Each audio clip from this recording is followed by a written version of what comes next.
Assalamualaikum warahmatullahi wabarakatuh. Waalaikumsalam warahmatullahi wabarakatuh. A'udzu billahi minasyaitonir rajim. Bismillahirrahmanirrahim. Alhamdulillahilladzi arsala rasulahu rahmatan lil alamin. Asyhadu an la ilaha illallah al-malikul haqqul mubin wa asyhadu anna sayyidana Muhammadan abduhu wa rasuluh as-sadiqul wa'dul amin. Allahumma shalli wa sallim wa barik ala khairi khalqillahi fil awwalin wal akhirin sayyidina Muhammadin wa ala alihi wa ashabihil mujahidin at-tahirin. Amma ba'd.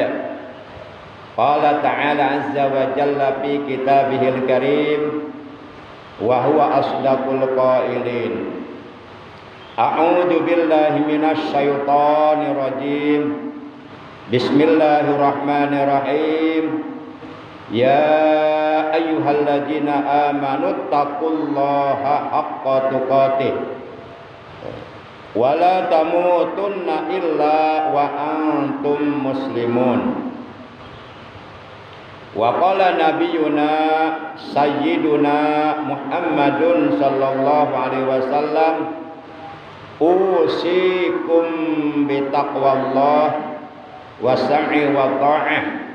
Sadaqallahu maulana al-azimul karim wa sadaqa rasuluhun nabiyyul habibul karim wa nahnu ala dzalika minasyahidin wasyakirin walhamdulillahi rabbil alamin. Pak Ucup kalabat, Pak Ucup dilebat. Waalaikumsalam. Dilebat. Upami di luar engke teka tulis. Teka tulis ku malaikat raqib. Kecuali ibu-ibu.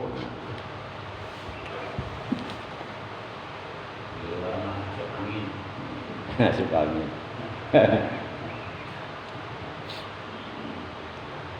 Ma'asyiral muslimin, saudaraku seiman, seagama, seakidah, segenap jamaah majlisul ilmi, jamaah pengajian rutin hari Sabtu ba'da subuh musalla Nurul Hidayah RT 05 RW 07 Komplek TNI AD Ditbekan Cibarusah Asri yang seluruhnya tanpa kecuali, yang seluruhnya saya hormati, yang dimuliakan oleh Allah, rahimakumullah wa rahimakunallah. Segala puji hanya bagi Allah. Allah yang maha terpuji, Allah yang telah menciptakan seluruh alam semesta, senantiasa menganugerahkan kepada kita berbagai macam nikmatnya, baik nikmat zahir maupun nikmat batin. Alhamdulillah, bersyukur kita kepada Allah bahwa kita oleh Allah masih diberi nikmat umur. Artinya kita oleh Allah masih diberi kesempatan untuk beribadah kepada Allah, untuk berbuat baik, untuk beramal soleh di alam dunia yang bersifat sementara, yang bersifat temporer. Maka oleh karenanya mudah-mudahan kita selalu mendapatkan pertolongan dari Allah, selalu diberikan kemampuan oleh Allah untuk dapat menggunakan nikmat umur, nikmat sehat, dan nikmat-nikmat yang lainnya dengan sebaik-baiknya di jalan yang diridhoi oleh Allah Subhanahu wa ta'ala. Sehingga kita termasuk ke dalam golongan min ibadikas syakirin, ke dalam golongan hamba-hamba Allah yang pandai bersyukur kepada Allah Subhanahu wa taala. sebagaimana doa yang selalu dipanjatkan oleh baginda Rasul. Beliau senantiasa berdoa dengan doa Allahumma ja'alni 'abdan syakura. Allahumma ja'alni 'abdan syakura. Allahumma ja'alni 'abdan syakura.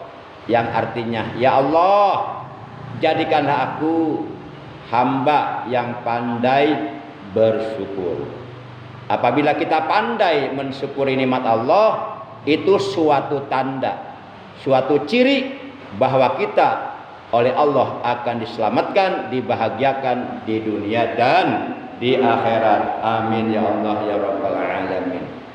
Salawat beriring salam semoga tetap dilimpahkan selalu atas paduka alam yang mulia, panutan kita, ikutan kita yang akhlaknya sangat terpuji.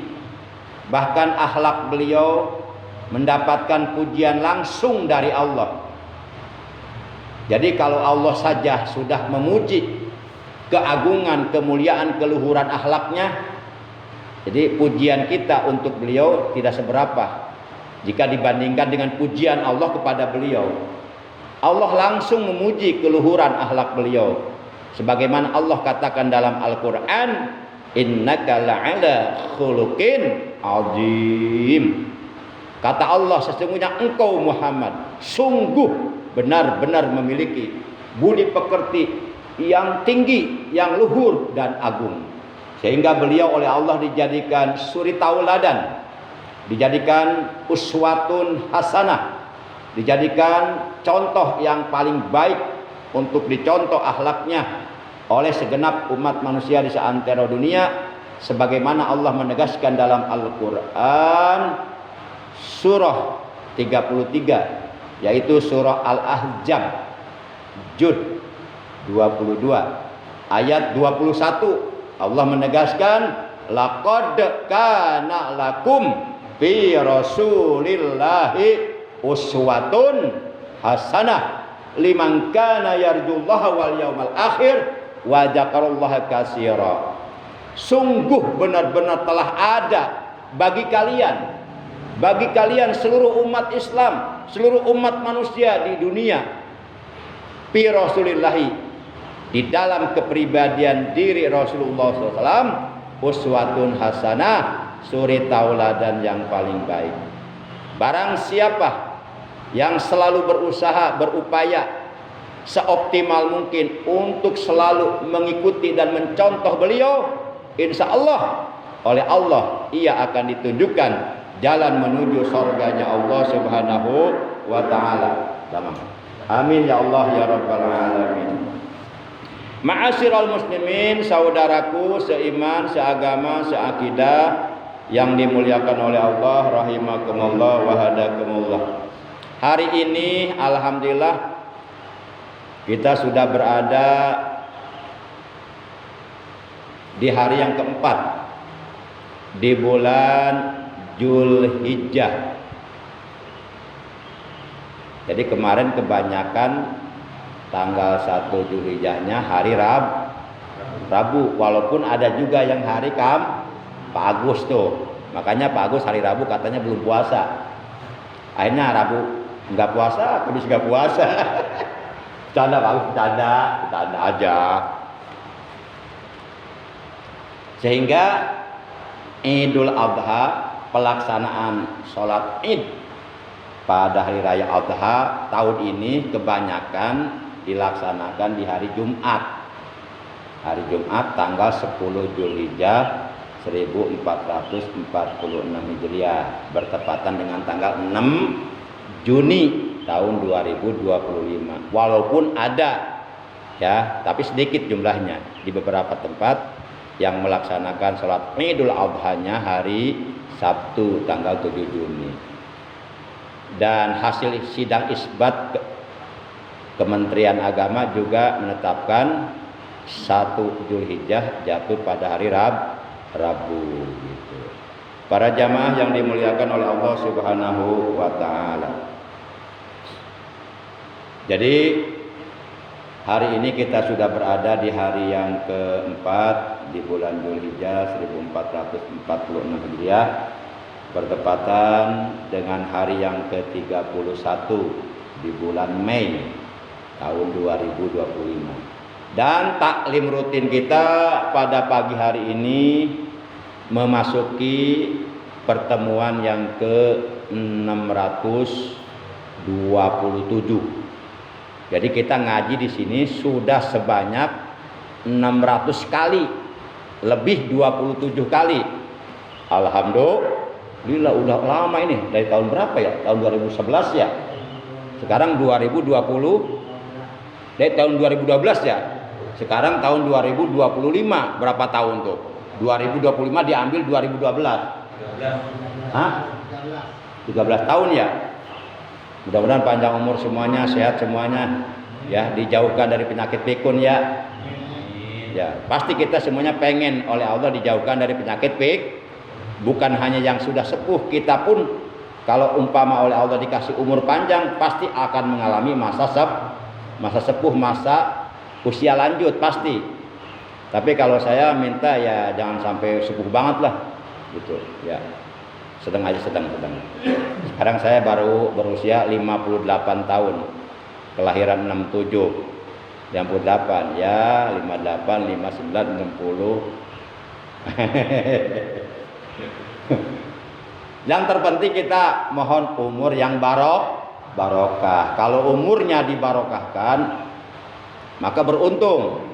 Karena umur yang barokah pasti akan digunakan, akan menghasilkan kebaikan-kebaikan yang banyak, amal soleh yang banyak, ibadah-ibadah yang rajin.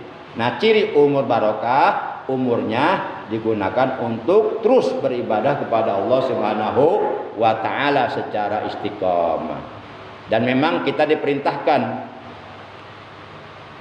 amaronallah bil istiqomah fil ibadah. Allah memerintahkan kepada kita agar hendaknya kita istiqomah dalam beribadah. Karena apabila kita istiqomah dalam beribadah kepada Allah, maka dijamin meninggal dunia dalam keadaan husnul khatimah. Makanya kita berdoa kepada Allah, Allahumma rzuqnal istiqomah fil ibadah. Ya Allah, anugerahkanlah kepada kami rezeki berupa istiqomah dalam beribadah. Sebagaimana Allah berfirman dalam Al-Quran, wa'bud rabbaka hatta ya'tiyakal yaqin ay al-maut. Beribadahlah kamu kepada Tuhanmu Allah sampai datang kepadamu keyakinan. Maksudnya menurut para ulama mufassirin, para ulama yang ahli di bidang ilmu tafsir, al-yakin ay al-maut. Maksudnya di situ beribadahlah kamu kepada Tuhanmu Allah sampai datang kematian merenggut nyawamu. Para jamaah yang dimuliakan oleh Allah Subhanahu wa ta'ala. Baiklah para jamaah yang dimuliakan oleh Allah, mari kita awali taklim rutin kita pada pagi hari ini, pertemuan yang ke-627. Sebagaimana biasa, yaitu dengan pembacaan Ummul Quran, Suratul Fatihah, dan dengan pembacaan sholawat atas kekasihnya Allah, dan dengan pembacaan zikir jalalah. Yang pahalanya dari bacaan-bacaan tersebut yang akan kita baca, kita niatkan di dalam hati kita masing-masing, pahalanya kita hadiahkan untuk seluruh ahli kubur keluarga kita, terutama untuk orang-orang yang sangat amat berjasa di dalam kehidupan kita. Tidak lain mereka adalah kedua orang tua kita, terutama ibu yang dulu mengandung kita, melahirkan kita dengan taruhan nyawa, membesarkan kita dari bayi sampai besar dengan penuh kasih sayang. Dan juga kita hadiahkan pahalanya untuk guru-guru kita, untuk para sesepuh kita, saudara-saudara kita, paman bibi kita, kakak adik kita, anak cucu kita, ponakan-ponakan kita yang telah meninggal dunia. Mereka senantiasa mengharapkan doa dari kita yang masih hidup. Maka jangan bosan-bosan untuk terus mendoakan ahli kubur keluarga kita, karena mereka mengharapkan doa dari kita, dan mereka akan senang apabila mendapatkan doa dari kita. Mal mayitu fi qabri illa yang tajiru da'wata akhih. tiadalah mayit di alam kubur melainkan selalu menunggu doanya, doa keluarganya, doa saudaranya. Kita doakan semoga mereka selama berada di alam kubur selalu berada dalam kasih sayang Allah, berada dalam rahmat Allah, berada dalam ampunan Allah, berada dalam ridha Allah, diselamatkan oleh Allah dari azab kubur yang mengerikan dan mendapatkan nikmat kubur sampai hari kiamat. Dan mudah-mudahan alam kuburnya oleh Allah dilapangkan, diluaskan, diterangkan, dijadikan taman-taman sorga. Dan pembacaan Fatihah ini sekaligus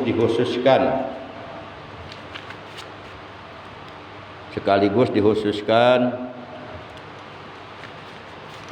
untuk ayahanda dari jamaah kita, yaitu Bapak Imron, yang sekarang beliau sedang berada di Timur Tengah, di kota Makkah Al-Mukarramah, mendapatkan tugas haji selama 75 hari. Dan kemarin saya sempat menghubungi beliau, Pak Imron, di Mekah jamaah haji wukufnya hari apa? Hari Kamis apa hari Jumat? Beliau menjawab, jamaah haji tahun ini di Mekah melaksanakan wukufnya di Padang Arafah hari Kamis. Ya berarti tanggal 9 Zulhijjah. Berarti lebarannya hari Jumat. Almarhum ayahanda dari Bapak Imron telah meninggal dunia pada tanggal 29 Mei. 29 hari apa sih kemarin? Kamis ya. Pada hari Kamis tanggal 29 Mei tahun 2025. Ahlan wa sahlan. Mogok ganti motor lagi yo. Mogok di mana? Di jembatan. Oi, atuh ngedorong motor tuh. Itu dapat pahala tambahan itu. Semakin berat ya, cobaannya semakin besar pahalanya itu. Kalau bisa mogok jangan balik lagi, terus dorong sampai sini. Ganti motor. Ayahanda dari Bapak Imron yang bernama almarhum Bapak Abdul bin Sanab, beliau lahir pada tanggal 1 bulan Juli tahun 1930 dan beliau wafat pada hari Kamis tahun 29 Mei 2025. Kita doakan, kita bacakan Fatihah khusus untuk beliau, juga untuk ahli kubur keluarga kita semuanya. Al-Fatihah ila jami ahli kubur min ahli baitina wa anta a'lamu bi asma'ihim wa asma'ihinna, khususan ila ruhi ahli kubur Bapak Abdullah bin Sanab, ghafarallahu lahum warhamhum waj'alillahum kuburahum raudhatan min riyadil jinan wa la taj'al kuburahum hufratan min hufarin niran. Allahumma ja'al kuburahum raudhatan min riyadil jinan wa la taj'al kuburahum hufratan min hufarin niran wa askinhum ma'as siddiqin wa syuhada wa sholihin wa hasuna ulaika rafiqa wajma' arwahum ma'a arwahi min ibadika salihin. Sayyulillahi lahumul Fatihah. A'udzu billahi minasy syaithanir rajim. Bismillahirrahmanirrahim. Alhamdulillahi rabbil alamin. Arrahmanir rahim. Maliki yaumiddin. Iyyaka na'budu wa iyyaka nasta'in. Ihdinas siratal mustaqim. Siratal ladzina an'amta 'alaihim ghairil maghdubi 'alaihim waladdallin. Rabbighfir lana wa liwalidayna. Amin.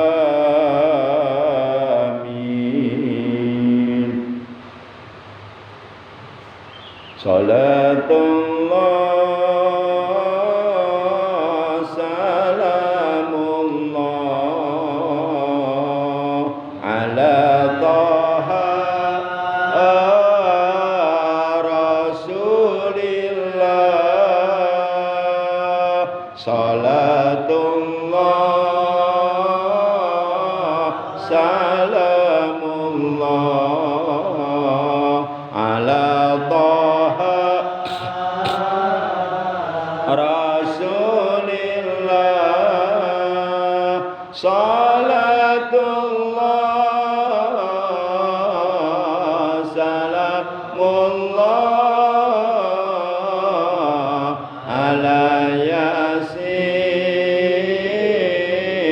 Habibillah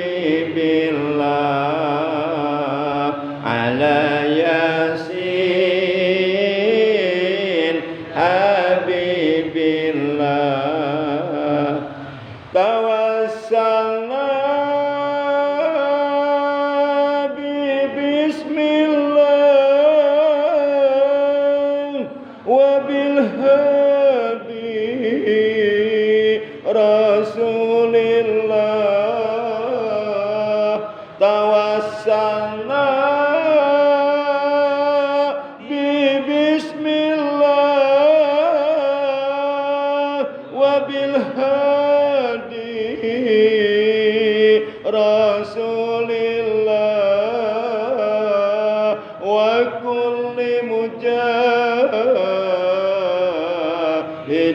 lillah bi ahlil badri ya Allah bi ahlil badri ya Allah salatullah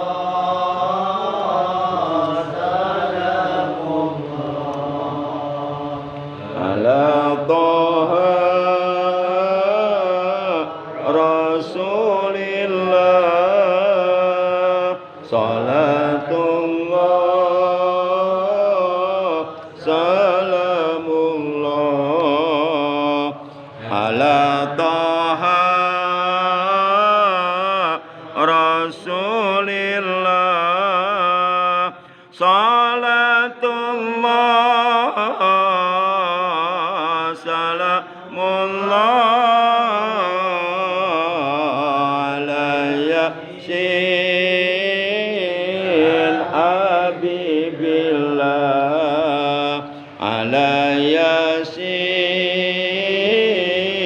habibillah Allahumma sholli wa sallim wa barik alaihi wa ala alihi wa sahbihi bismillahirrahmanirrahim la ilaha illallah al-mawjudu fi kulli zaman la ilaha illallah al-ma'budu fi kulli makan la ilaha illallah al-madhkuru bi kulli lisan la ilaha illallah al-ma'rufu bil ihsan la ilaha illallah kulla yawmin huwa fi shan la ilaha illallah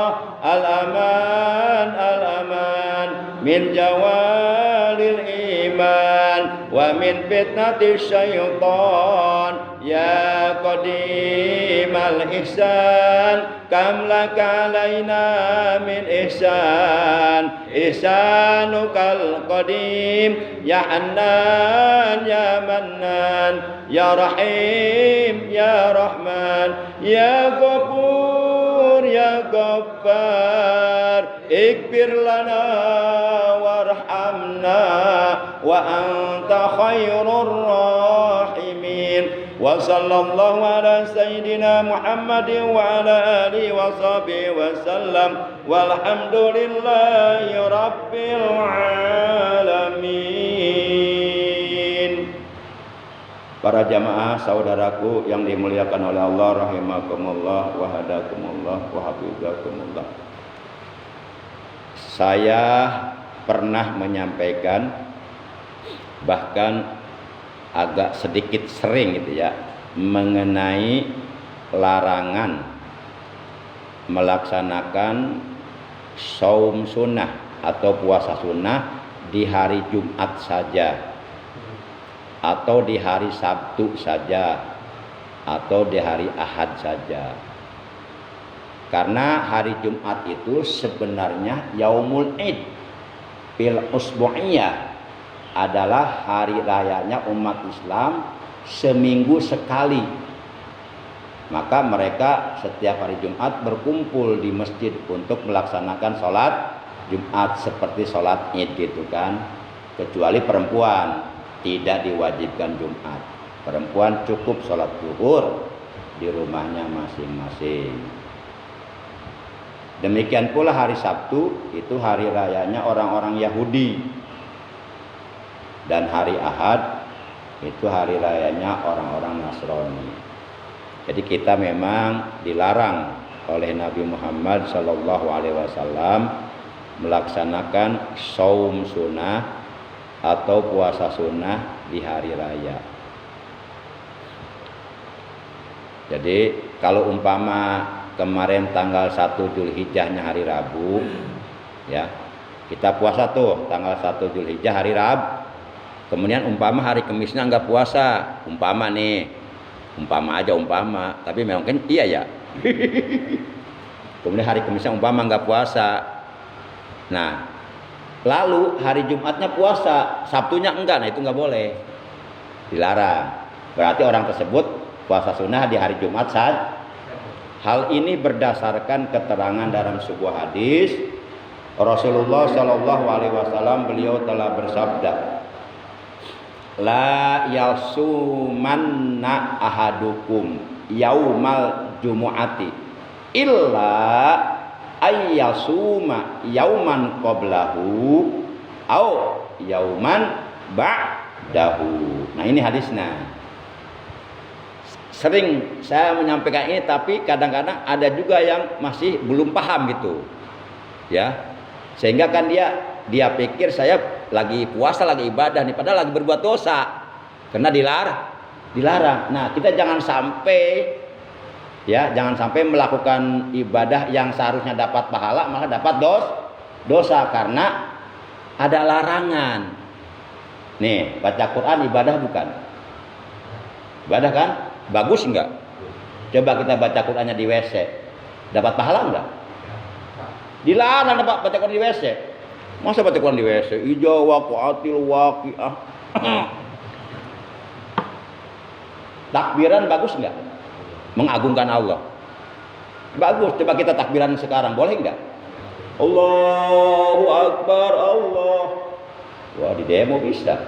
Enggak dapat pahala karena belum waktunya. Nah ini kita harus paham. Jangan modalnya rajin doang tapi nggak paham. Akhirnya terjebak dalam dosa. Nah, jangan sampai. Jadi kata Rasulullah, la yasumanna. Ini yasumu, asalnya yasumu ya, karena kemasukan la nahi. Jadi baca nasob. Nah, ini fi'il mudhari. Tapi di ujung kalimatnya terdapat nun taukid sakilah. Ini menunjukkan larangan keras ini. La yasumanna pakai nun taukid sakilah. Padahal boleh la yasuma, udah enggak usah pakai nun. Tapi ini pakai nun taukid sakilah, ini menunjukkan larangan keras, jangan sampai dilakukan. La yasumanna kata Rasulullah. Janganlah sekali-kali berpuasa. Sopo ahadukum salah seorang di antara kalian yaumal jumu'ati pada hari Jumat. Jadi kita dilarang berpuasa sunnah pada hari Jumat saja tanpa ada temennya sehari sebelumnya atau sehari sesudahnya. Illa kecuali kata Rasulullah, ini pengecualian nih. Boleh kita berpuasa sunnah di hari Jumat kecuali ayyasuma seseorang berpuasa yauman qablahu satu hari sebelumnya, berarti Kemis dan itu baru boleh ada temennya. Au yauman ba'dahu atau berpuasa satu hari sesudahnya, berarti Jumat dan Sabat baru itu boleh. Nah, kalau umpama kita kemarin Rabu puasa, Kemis enggak, kemudian Jumatnya puasa, Sabtunya sekarang enggak, nah itu enggak boleh, dosa. Nah yang kemarin Jumat puasa, hari ini mau tidak mau harus puasa itu. Duh saya udah niat nggak puasa. Hari ini saya udah niat nggak puasa, tapi saya harus puasa. Harus puasa karena kemarin Jumat puasa, biar nggak jadi dosa, nggak jadi haram.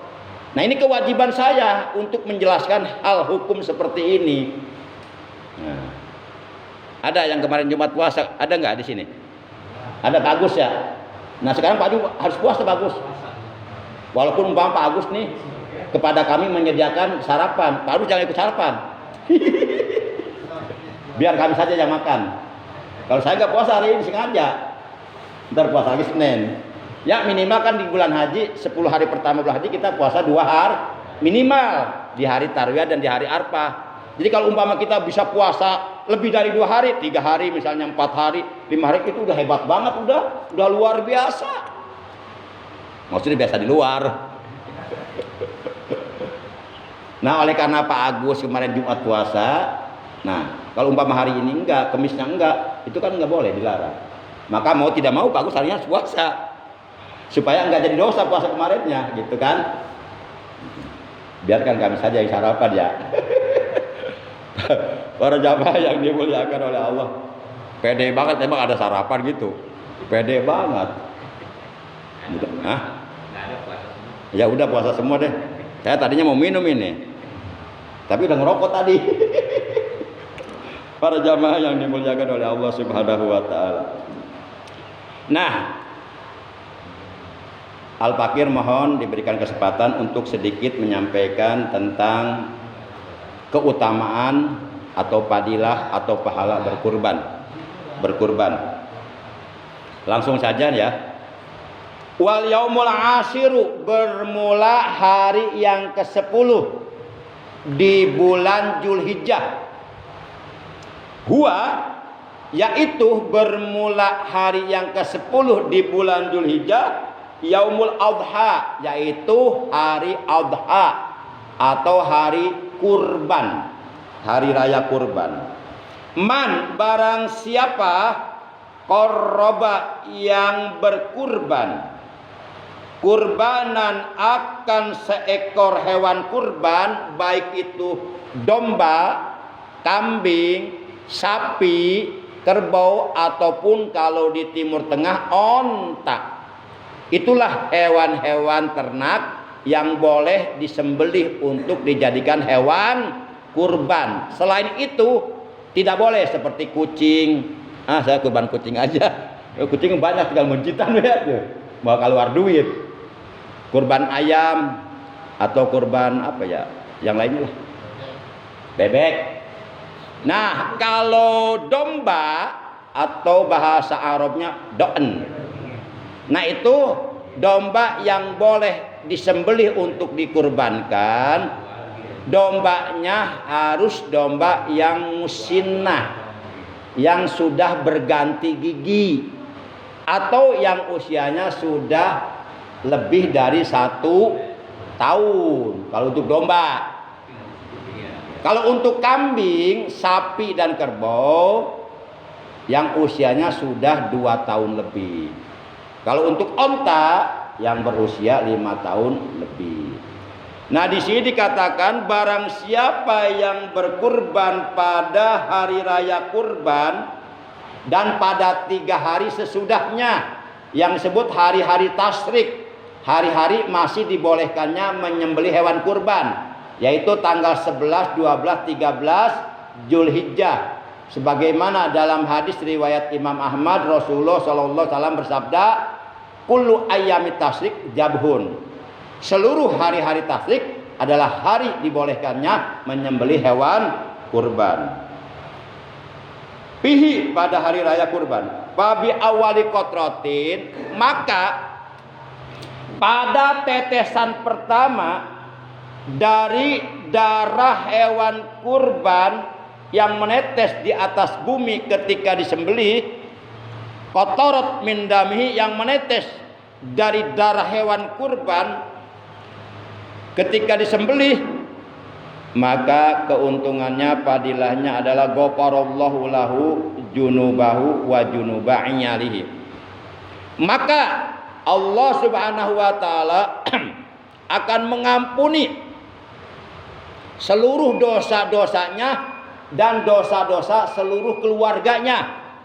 Misalnya nih, satu keluarga terdiri dari 7 orang, 2 orang ayah dan ibu, 5 orang anaknya. Berkurban umpama 1 ekor sapi, 1 ekor kurban untuk sekeluarga, maka itu semua dosa-dosanya diampuni sekeluarga.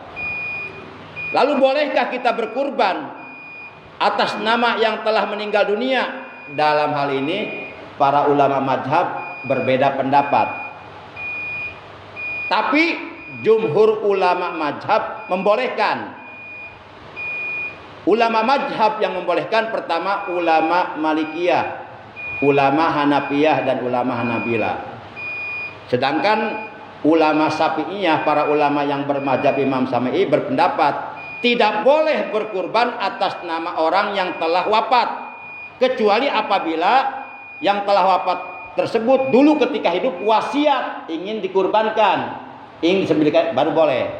Nah gitu, itu pendapat Imam Syafi'i. Itu. Kalau tidak ada wasiat tidak boleh.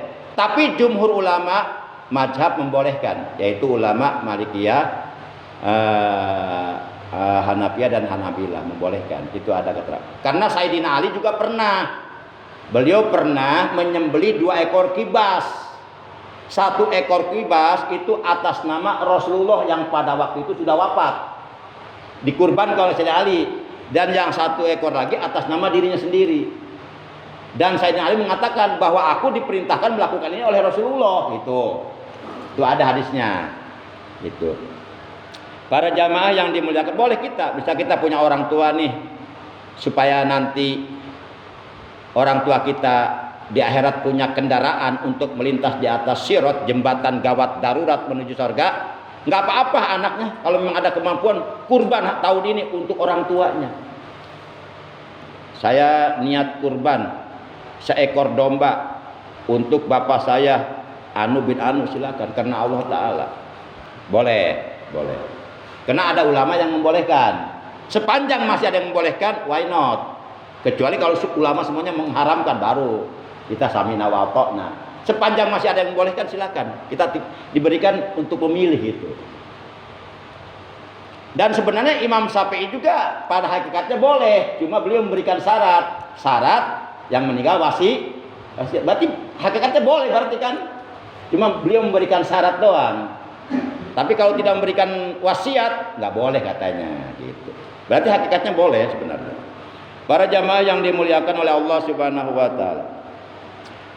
Bagaimana kalau umpama saya nih atau bapak-bapak lah tahun ini pengen kurban, tapi tidak ada kemampuan sama sekali untuk membeli hewan kurban, baik itu kambing, domba, sapi, kerbau, apalagi onta, hese melinage. Oh jauh, ongkosnya berapa? Ngos kirim na ongkir na. Nah umpama nih sama sekali tidak ada kemampuan untuk membeli hewan kurban sehingga tidak bisa berkurban tahun ini. Padahal ingin. Nah maka kita masih diberikan kesempatan untuk tetap memberi makan kepada fakir miskin di hari raya kurban, dengan niat sodakoh menggembirakan hati mereka dengan makanan. Kalau belum mampu dengan hewan kurban, dengan makanan aja.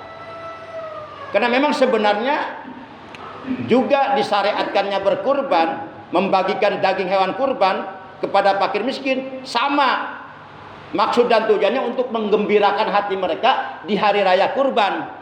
Sebagaimana di hari raya fitri mereka digembirakan dengan diberi zakat fitrah dan zakat harta. Tujuannya sama, cuma beda. Kalau yang ini mah ngasihnya dengan daging hewan kurban karena mampu. Nah kita tetap jangan kehilangan fadilah di hari raya.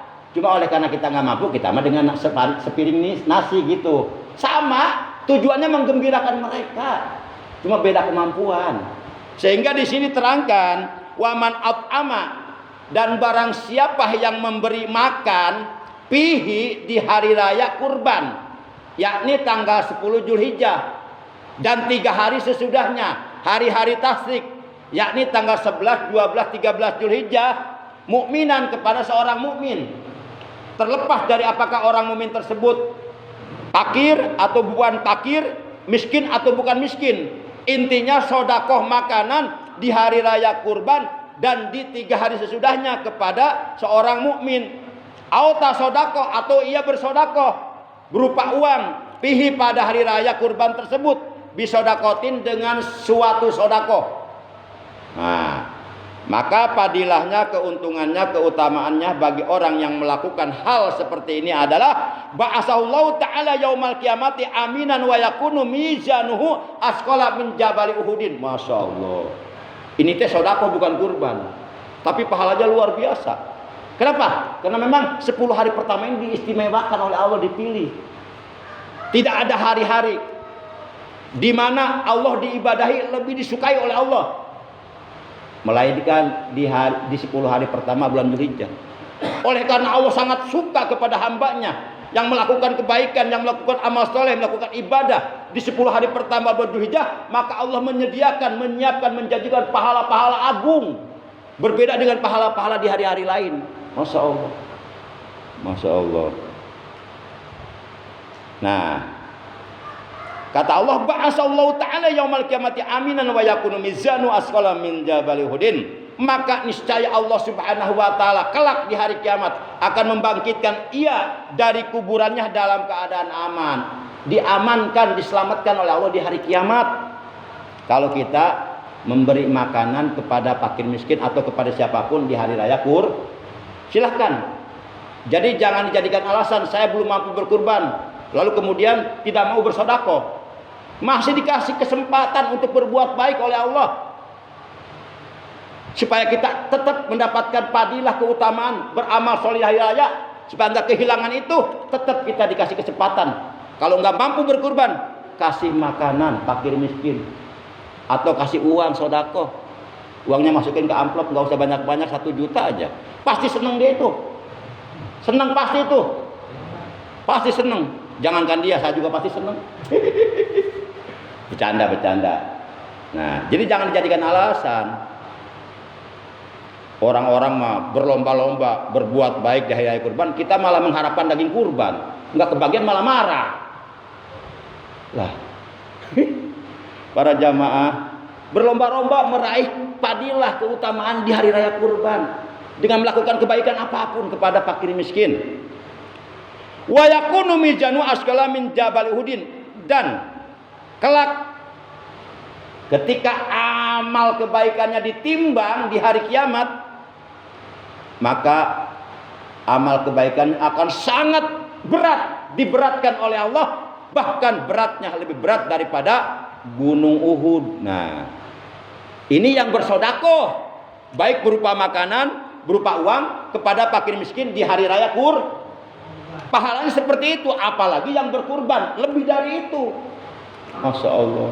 Intinya fastabikul khairat, berlomba-lomba dalam kebaikan, berlomba-lomba meraih padilah-padilah, keutamaan-keutamaan yang disediakan oleh Allah di 10 hari pertama bulan Dzulhijjah. Manfaatkan, karena untuk sampai di 10 hari pertama bulan Dzulhijjah tahun depan belum tentu keumuran. Nah, mumpung kita dikasih kesempatan bisa hidup tahun ini, manfaatkan, jangan disia-siakan, insya Allah. Terakhir,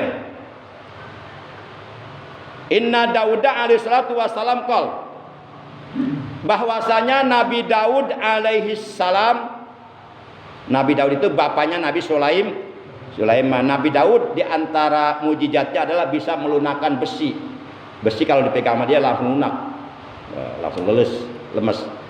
Kalau Nabi Sulaiman mujizatnya apa? Ada yang tahu?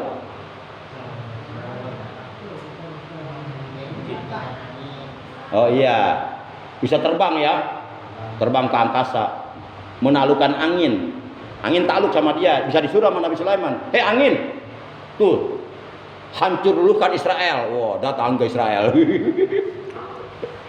Gitu. Sesungguhnya Nabi Daud alaihi salatu wassalam, beliau pernah bermunajat kepada Allah. Munajat beliau kepada Allah adalah, ilahi ma sawabu man do'a min ummati Muhammadin alaihi salatu wassalam. Wahai Tuhanku, ya Allah, ya Rabb, kata Nabi Daud, apa pahalanya bagi orang yang berkurban di hari raya kurban dari umatnya Nabi Muhammad sallallahu alaihi wasallam. Qala Allah Subhanahu wa taala berfirman, sawabuhu an u'tiyahu bi kulli sya'ratin ala jasadi asra hasanatin wa huwa an asra sayatin wa arfala wa asra darajatin walau bi kulli sya'ratin qasrun fil jannati wa jariyatun minal huril ain wa markabun min jawatil ajnihati khatwa maddul basar yarkabuha ahlul jannah fayatiru biha haitsu yasha. Amma alimta ya Daud anna dhahaya yal mataya wa tarfaul balaya yaumal qiyamah. Nah, ini jawaban dari Allah. Ketika Allah ditanya oleh Nabi Daud tentang pahala kurban yang dilakukan oleh umat Nabi Muhammad sallallahu alaihi wasallam pada hari raya kurban. Allah memberikan jawaban. Pertama kata Allah, pahalanya adalah orang yang berkurban di hari raya kurban dengan seekor hewan kurban, baik itu domba, kambing, sapi atau kerbau atau onta, maka untuk setiap sehelai bulu yang ada pada hewan yang dikurbankannya, itu Allah membalas 10 kebaikan. Coba kita perhatikan. Misal kita kurban kambing, kambing ada bulunya enggak? Mampu menghitung bulu kambing ada berapa ribu? Mampu enggak? Sampai hari kiamat, sampai mati kita enggak akan punya kemampuan untuk menghitungnya. Ini satu helai bulunya Allah balas 10 kebaikan. Kalau kita berkurban dengan hewan, ya kita kurbannya kurban perasaan tuh dan. Tuh. Kemudian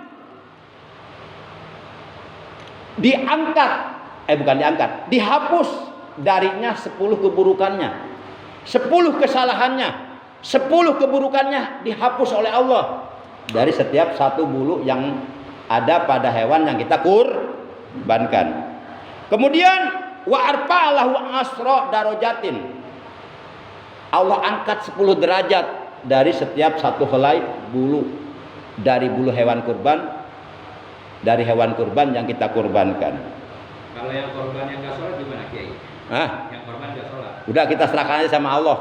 Oh, udah nanti Allah yang berhak menghukumi. Kan banyak sekarang. Kalau saya jawab nggak enak nanti, takutnya ada yang mendengar orang korban tapi nggak sholat. Bab jawaban saya terus nanti.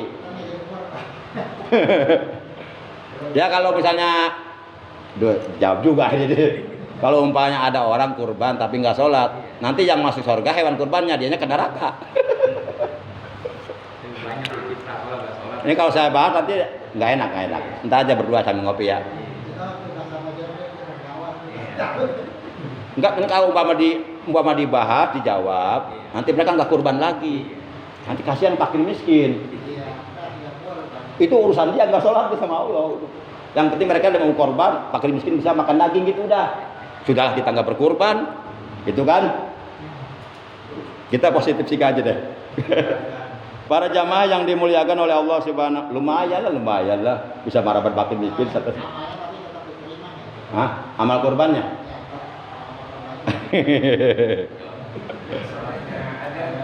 Ntar aja sambil ngopi lah, ya nggak enak pakai speaker kemana-mana ini.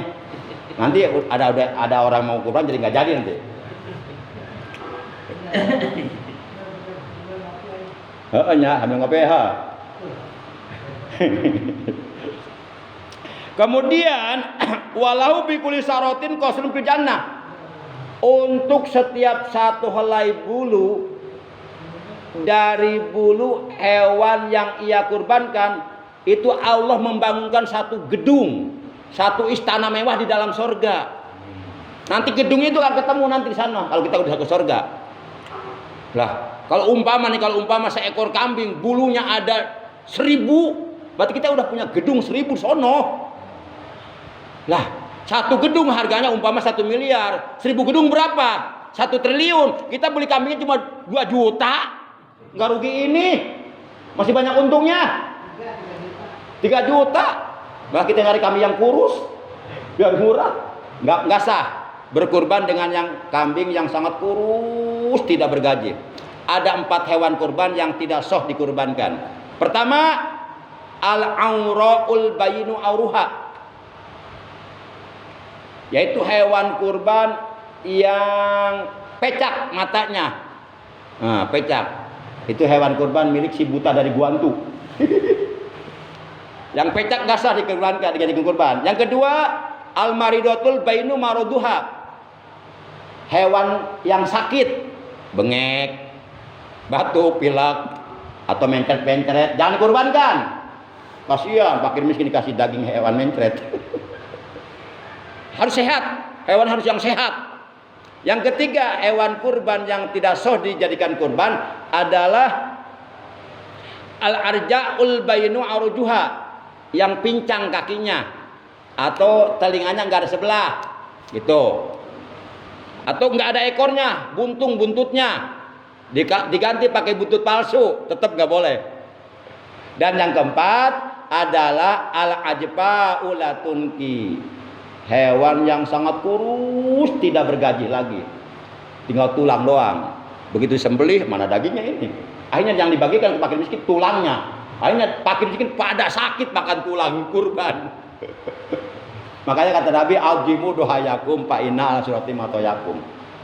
Besarkanlah hewan kurbanmu, carilah hewan kurban yang sehat, yang gemuk, yang banyak dagingnya. Karena sesungguhnya hewan yang kamu kurbankan kelak akan menjadi kendaraanmu ke sorga ketika kamu melintas di atas sirotol mustaqim. Kemudian sedikit lagi tanggung. Wajariyatun minal huril ain. Untuk setiap satu helai bulu dari hewan kurban yang kita kurbankan, Allah kasih kita nanti seorang bidadari. Satu helai bulu tuh. Kalau 1000 bulu, 1000 bidadari kita di sorga. Cantik-cantik lagi. Masa nggak mau Pak Warsono? Si Neng. Masya Allah. Kemudian wa markabun min jawatil ajniha. Nanti di hari kiamat kita oleh Allah akan dikasih kendaraan yang bersayap. Kendaraan bisa melesat kayak pesawat begitu ya. Khotwa madul basor. Itu kendaraan yang bersayap. Itu terbangnya, melesatnya sejauh pandangan mata memandang. Ya rekabuha ahlul jannah. Nah, seluruh ahli surga itu berkendaraan dengan kendaraan itu. Fayatiru biha haitsu yasa. Kendaraan itu akan terbang kemana saja ia mau, keliling sorga. Kemudian kata Allah, ama alim taya Daud anna dhahaya yal mataya wa tarful balaya yaumil qiyamah. Kata Allah, hai Daud, tahukah engkau bahwasanya berkurban adalah kendaraan untuk kamu melintas nanti. Hewan kurban yang kamu kurbankan itu akan menjadi kendaraan buat kamu nanti melintas di atas sirat dan dapat menghilangkan atau menolak atau mencegah berbagai macam bala nanti pada hari kiamat. Dan demikianlah sekilas tentang fadilah berkurban di hari raya kurban. Nah, nanti boleh ya, kalau umpama kita mau berkurban seekor sapi boleh untuk 7 orang keluarga. Kalau seekor onta boleh untuk 10 orang keluarga. Atau kita sudah berkurban semua nih satu keluarga, bapaknya udah, ibunya udah, anak aja mau berkurban untuk kakeknya yang meninggal boleh atas nama kakeknya, boleh ya. Supaya kakek kita nanti juga punya kendaraan di sorga gitu. Demikian taklim kita pagi hari ini, kurang lebihnya Al-Bakir mohon maaf. Terima kasih atas kehadirannya, atas perhatiannya. Mohon maaf atas segala kekurangannya. Akhirnya mari kita sama-sama tutup taklim kita pagi hari ini dengan ucapan hamdalah. Alhamdulillahirabbil alamin. Subhanakallahumma wa bihamdika asyhadu an la ilaha illa anta wahdaka la syarika laka astaghfiruka wa atubu ilaik. Astaghfirullah Rabbal baraya astaghfirullah minal khataya astaghfirullah Rabbal baraya astaghfirullah minal khataya ya Rasul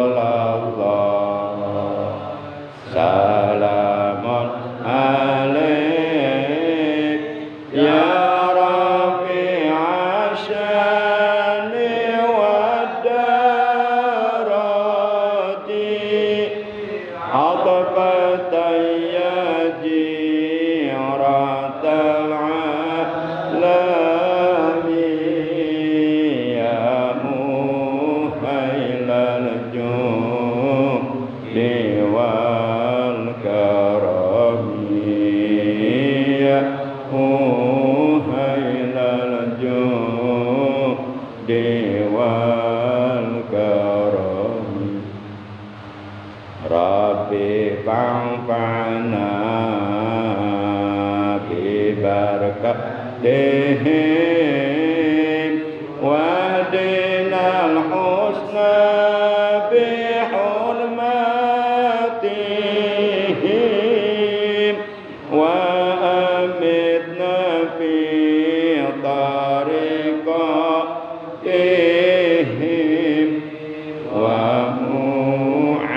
ومعافتهم من الفتن ومعافتهم من الفتن اللهم إنا نسألك الغنى عن الناس اللهم إنا نسألك الغنى عن الناس اللهم إنا نسألك الغنى عن الناس اللهم إنا نسألك خيرا كثيرا اللهم ارزقنا البركة في كل شيء واجعلنا مباركين أينما كنا في كل وقت وحين ربنا آتنا في الدنيا حسنة وفي الآخرة حسنة وقنا عذاب النار وصلى الله على سيدنا محمد وعلى آله وصحبه وسلم walhamdulillahi rabbil alamin. Terima kasih, mohon maaf. Hadanallahu wa iyyakum ajmain. Wassalamualaikum warahmatullahi wabarakatuh. Waalaikumsalam.